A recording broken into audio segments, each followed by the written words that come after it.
Hello guys, আসসালামু আলাইকুম। তো আমার তরফ থেকে তোমাদের সকলকে রমজান মুবারক। তোমাদের রোজা মাসটা কেমন কাটলো কমেন্ট অবশ্যই জানাবে। এদিকে রোজা ঈদ সবই চলে গেল, আমার ভিডিও আপলোড করা হলো না গাইজ, কারণ আমার ফোনের স্টোরেজ ফুল, কি বলবো, দুঃখের কথা।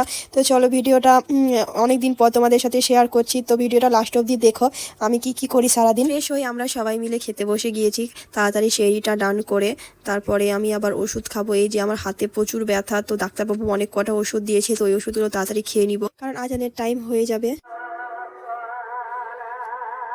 আজান হয়ে গেল, তারপরে মার আমি ফজরের নামাজ পড়ে ঘুমিয়ে পড়লাম। তারপরে দিন সকালে 11টা 50-এ উঠে দেখছি মা এইদিকে ঘর বাড়ি পরিষ্কার করছে, ওইদিকে আমার দাদা ঘর বাড়ি পরিষ্কার করছে, কারণ আমার হাতে ব্যথা, তাই ভারী কাজ কিছু করতে পারছি না। সবাই কাজ করছিল আর আমি চলে এসেছিলাম ছাদের ওপরে স্নান করার জন্য। তো আমার স্নান টান করা সব কমপ্লিট হয়ে গেল।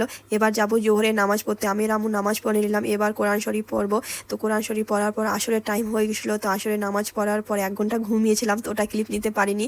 তারপরে এই যে আমি ইফতারি রেডি করছি। আমার মতো তোমরা কে কে ইফতারি রেডি করো? শুধু আমার এটাই ডিউটি থাকে।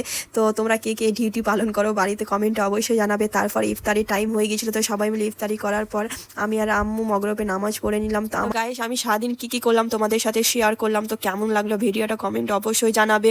তো রোজা ঈদ সবই চলে গেল, খুব দুঃখ হচ্ছে, কিছু করার নেই। সামনে বছর যদি বেঁচে থাকে আবার দেখা হবে। Bye bye, take care. আর আমার মতো কে কে রোজার দিনগুলো মিস করছে কমেন্টে জানাবে।